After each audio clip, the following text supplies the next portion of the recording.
அதே மாதிரி அந்த பிள்ளைகளை உருவாக்குற போது புகழணும், இது ஒரு பக்கம். ஆனால் சில சமயத்தில் புகழாமையும் இருக்கணும். செய்யணும், ரொம்ப பிரமாதமாக செய்கிறீ, அப்ரிசியேஷன் வந்து ரொம்ப வெற்றிக்கு காரணமாக. நல்லா பண்ணுறியே, பிரமாதமாக பண்ணுறியே. அப்போது அந்த ராமாயணத்தில் ஒரு இடம் வரும், ராமன் சொல்வார், எங்கள் அப்பா தசரதன் என்னை எப்படி வளர்த்தார் தெரியுமா? யார்? பரதன்ட்ட. இவன் லட்சுமணன்ட்ட சொல்வார், நம்மளை எப்படி அப்பா வளர்த்தார் தெரியுமா? நன் சொற்கள் தந்து என்னை நாளும் வளர்த்த தாதை. நல்ல வார்த்தை சொல்லியே எங்கள் அப்பா வளர்த்தான்டா. நன் சொற்கள் தந்து என்னை நாளும் வளர்த்த தாதை. நல்ல வார்த்தை சொல்லியே என்னை வளர்த்தாரு அப்பா தசரதன். நீ அவரை பற்றி எப்படி கெட்ட வார்த்தை சொல்றிய? லட்சுமணன் கோபமாக பேசுவான், அப்பாவை திட்டி பேசுவான். இன்னும் எப்படி அப்பனுக்கு உயிர் இருக்குன்னு கேட்பான். இந்த ராஜ்யத்தை உங்ககிட்ட பிடிங்கிட்டாரு, அந்த அப்பாவுக்கு எப்படி உயிர் இருக்கு அப்படின்னு. பேசாதடா பேசாதடா, நன் சொற்கள் தந்து என்னை நாளும் வளர்த்த தாதை. நல்ல வார்த்தை சொல்லியே வளர்த்தாண்டா எங்கள் அப்பா. அப்போ அந்த குழந்தைய பாராட்டி அப்ரிஷியேட் பண்ணி வளர்த்துக்கிட்டே வரணும். ஆனால் அளவுக்கு மீறி பிள்ளைகளை மற்றவர்கள் முன்னாடி புகழ்வதால் அவர்கள் தேவையற்ற கர்வம் உடையவர்களாக மாறுவார். ஒரு எல்லர் எந்த அளவுக்கு பாராட்டலாம், எங்கே நிறுத்தணும். சில பெற்றோர்கள் அசட்டுத்தனமாக பிள்ளையை புகழ்வாங்க. 10 பேருக்கு முன்னாடி அசட்டுத்தனமாக புகழ்வாங்க. ரொம்ப ஓவராக எக்ஸாஜரேட் பண்ணி அப்படி இப்படின்னு சொல்லி சாதாரண விஷயத்தை பெருசாக சொல்லி மிகையாக புகழக்கூடாது. ஒரு ஜோக் போட்டிருந்தேன், என் பையன் ரொம்ப கெட்டிக்காரன், தீப்பெட்டி வாங்க சொன்னால் தீப்பெட்டியிலேருந்து குச்சி எண்ணி வாங்கிட்டு வருவான். தீப்பெட்டியில் குச்சி எண்ணி வாங்கிட்டு வருவான். அடுத்த அப்போ சொன்னான், என் பிள்ளை கொளுத்தி பார்த்து வாங்கிட்டு வருவான். இது ஓவர் இல்லையா? நம்ம பிள்ளைய வியக்கிறோம்னு சொல்லி அது மடைன்றதை எஸ்டாப்ளிஷ் பண்ணுறோம். ஒரு அளவு தான் புகழலாம், ஒரு அளவுக்கு மேலே பிள்ளைய புகழக்கூடாது. இது ஒரு கணக்கு இருக்குது. இப்போ அதுக்கு ஒரு உதாரணம் சொல்ல போகிறேன். மகாகவி பாரவின்னு, பாரதி அல்ல பாரவி, நார்த் இந்தியாவில் வாழ்ந்த ஒரு கவிஞனை பற்றி ஒரு கதை. அவன் நல்ல கவிஞன், ரொம்ப பிரமாதமாக எழுதுனான். ஆனால் அவன் அப்பா பாராட்டினதே கிடையாது. இந்த பையன் நல்லா எழுதுறான், அவங்க அப்பா பாராட்டினதே கிடையாது. ஒரு நாள் கூட நீ பிரமாதமாக எழுதுற அப்படின்னு பாராட்டினதே கிடையாது. அவனுக்கு ரொம்ப வருத்தமாகி போச்சு. இப்போ நான் ஒரு கதை சொன்ன, குப்பையர் கதை. அப்பா மகன் மேலே கோவப்பட்டது, இப்போ மகன் அப்பா மேலே கோவப்படுற கதை. அந்த மகன் என்ன பண்ணுறான், என்ன அப்பா இவர் நம்மளை ஒன்றுமே மதிக்க மாட்டேன். அவனுக்கு கல்யாணம் ஆகி போச்சு.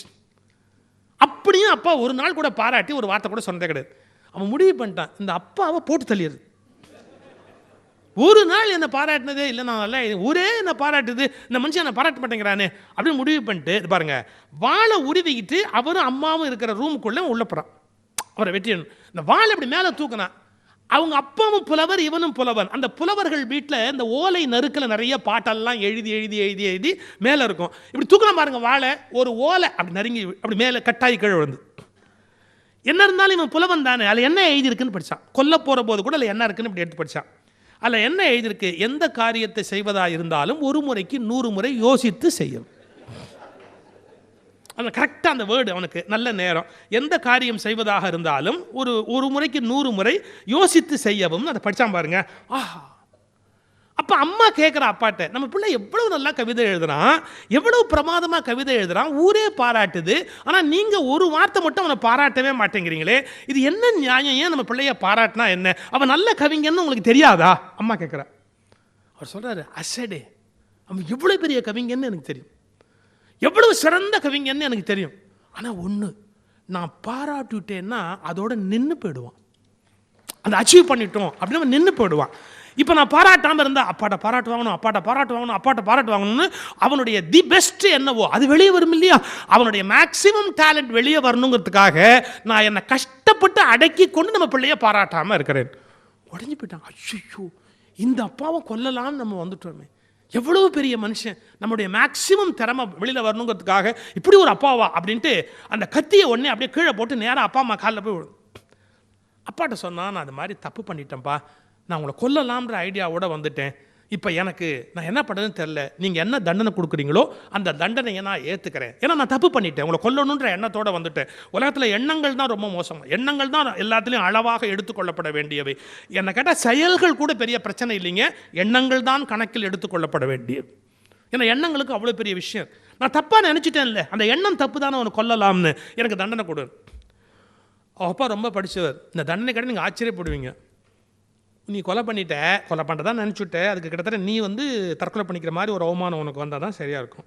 ஒன்று பண்ணு, உங்கள் மாமனார் வீட்டில் போய் 3 மாதம் இரு. சார், அந்த காலத்தில் சாஸ்திரத்தில் இருக்குது, மாமனார் வீட்டில் போய் 3 மாதம் அங்கே தங்கி சோறு திங்கிறது தற்கொலை பண்ணிக்கிறதுக்கு சமம். தங்கி திங்கிறதே தற்கொலைக்கு சமம்னா அவர் செலவிலேயே எல்லாத்தையும் திங்கிறது எவ்வளவு பெரிய.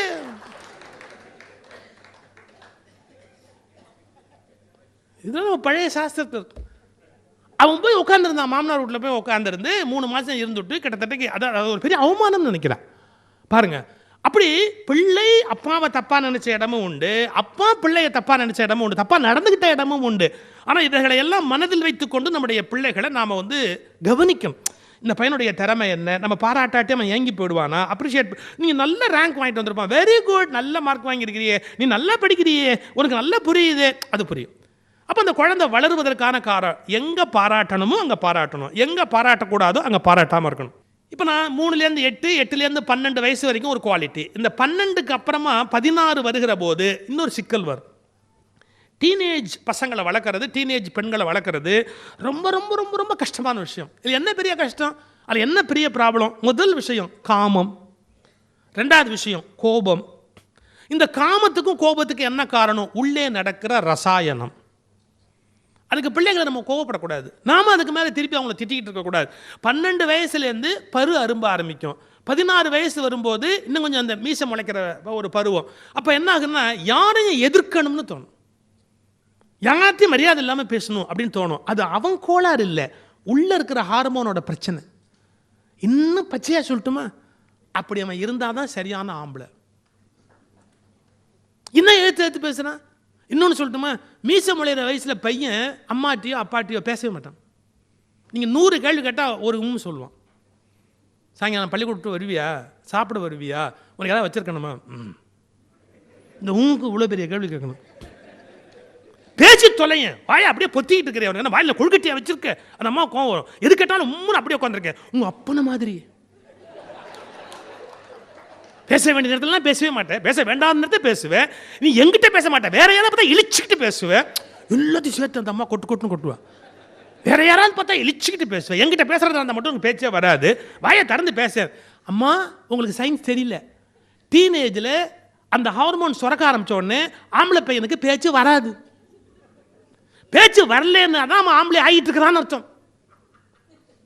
நான் பேசுறது வேடிக்கை இல்லை, லாங்குவேஜ் ஏரியான்னு மூளையில் ஒன்று இருக்கு. அந்த லாங்குவேஜ் ஏரியா பெண் பிள்ளைகளுக்கு கூட, ஆண் பிள்ளைகளுக்கு கம்மி. இது பேசிக்காது.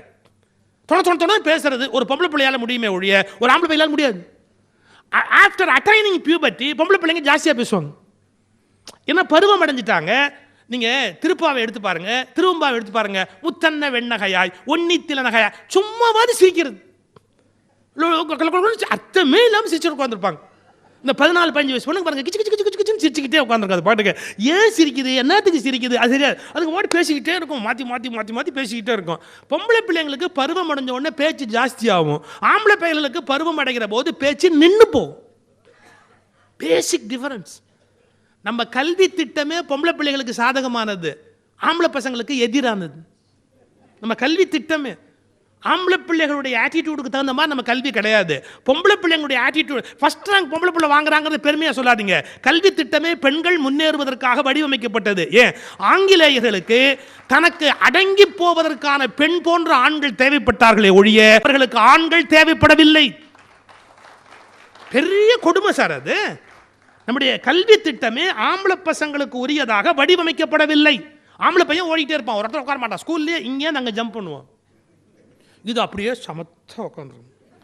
பாரு அவள் எப்படி உட்காந்து, அவள் பொம்பளை அப்படி உட்காந்துருக்காப்பா, அவன் ஆம்பளை பையன் அப்படி ஓடிட்டு தான். அது என்ன ஆம்பளை பொம்பளைன்னு பேதமான? சயின்ஸ் பிரிச்சிருக்கு, உடலியல் பிரிச்சிருக்கு, கெமிஸ்ட்ரி பிரிச்சிருக்கு. நம்ம அதை புரிஞ்சுக்காம சைக்காலஜி பிரிச்சிருக்கு. அவங்களுடைய ஆட்டிடியூட் இப்படி தான் இருக்கும், இவங்க ஆட்டிடியூட் இப்படி தான் இருக்கும். அதை விட்டுட்டு ரெண்டையும் ஒன்னாக்குனா என்னன்னா கூடாது. பெண் குழந்தைக்குன்னு ஒரு வகையான மெத்தட் இருக்கு, அவங்க அப்படி தான் வருவாங்க. ஆண் பையனுக்குன்னு ஒரு வகையான மெத்தட் இருக்கு. சார் 14, 15, 16, 17 வயசுல எது பெரிய ப்ராப்ளம்? செக்ஸ். அவன் அப்போ தான் லேர்ன் பண்ண ஆரம்பிக்கிறான். அதுலேயும் நம்ம நாட்டில் கொடுமை, தப்பான வழியிலேருந்து லேர்ன் பண்ணுறான். ஃப்ரெண்ட்ஸுக்கிட்டேருந்து, அவனை விட சீனியர் ஃப்ரெண்ட்ஸுக்கிட்டேருந்து, வேலைக்காரன்ட்டேருந்து, எத்தனை கொடுமை தெரியுமா அதெல்லாம். அப்போ என்ன ஆகுது, செக்ஸையும் முறையாக லேர்ன் பண்ணல, ஒரு தவறான ஒரு மெத்தட்லேருந்து அவனுக்கு உள்ள நுழையுது அவனுக்குள்ள. ஸோ பர்வர்டட் திங்கிங் வரும். அதை பற்றி ஒரு பரபரப்பு இருக்கும், அந்த திருட்டுத்தனத்தில் ஒரு ஆர்வம் இருக்கும், ஒரு தப்பான ஃபோட்டோ உள்ளே வச்சுருப்பான். இதை டீச்சர்ஸோ ஆசிரியர்களோ, டீச்சர்ஸ்னால் பெண்பால்னு அர்த்தம் கிடையாது, நான் பொதுவாக சொல்கிறேன், ஆசிரியர்களோ ஒரு பையனுடைய நோட் புத்தகத்தில் அது மாதிரி ஒரு படத்தை பார்த்தா பதட்டம் அடையக்கூடாது. முதல் விஷயம், அவனை காட்டி கொடுக்கக்கூடாது. அந்த பையனை அந்த ஆசிரியையோ காட்டி கொடுக்கக்கூடாது. ஏன்? அவன் சரியாக தான் இருக்கான். அந்த வயசில் அந்த ஆசை, அந்த தாக்கம் வர்றது இயற்கையின் வெளிப்பாடு. அப்படி வந்து அவனை கூட்டிகிட்டு வரணும். வா, இப்போ இது என்ன கண்ட, ரைட், இது எங்கே போய் முடியும் தெரியுமா, உன்னை என்ன நினைப்பாங்க தெரியுமா, ஸோ பெட்டர், இது வேண்டாம். அவனை வந்து ரொம்ப அன்பாக அப்ரோச்சில் அதை மெதுவாக அதை உள்ளேருந்து வெளியே எடுக்கணுமே ஒழிய, இது போய் எங்கேயோ ஒரு டேஞ்சரில் உனக்கு முடியும்ப்பா, உன்னை தப்பாக நினைக்க ஆரம்பிப்பாங்க. இதெல்லாம் அப்படி இல்லை. இன்னொரு 20-21 வயசானா உனக்கு இன்னும் உலகம் புரிய ஆரம்பிக்கும். அப்படி தான் அந்த பையனை அந்த முள்ளில் விழுந்த துணியை எடுக்கிற மாதிரி எடுக்கணுமே ஒழிய, இரு உன்னை நான் ஹெட்மாஸ்டர் சொல்கிறேன், இரு நான் உன்னை கிளாஸில் அசம்பிளியில் வச்சு சொல்லி மானத்தை வாங்குறேன், நான் வெளியிலேயே சொல்லக்கூடாது. இன்னும் பல ஆசிரியர்களுக்கு அந்த மெச்சூரிட்டி கிடையாது.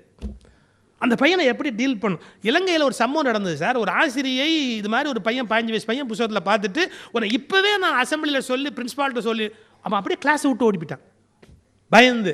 அவன் ஓடினது கரெக்டாக ரயில்வே ட்ராக்கு, ரயில் வந்து அடிச்சிடுச்சு. இப்போ அந்த டீச்சருக்கு மெச்சூரிட்டி இருக்கா? ஒரு 15-16 வயசில் இது மாதிரி ஒரு விஷயத்தில் ஒரு சின்ன ஐடியா இல்லாமல் எப்படி ஒருத்தர் இருக்க முடியும்? நான் கூட என் பேச்சில் முன்னே சொல்லியிருக்கேன், 16 வயதில் காமத்தை பற்றிய சிந்தனை வரவில்லை என்றால் உன் உடம்பில் ஏதோ கோளாறு. 61 வயதிலும் அதே சிந்தனையாக இருந்தால் உன் புத்தியில் ஏதோ கோளாறு.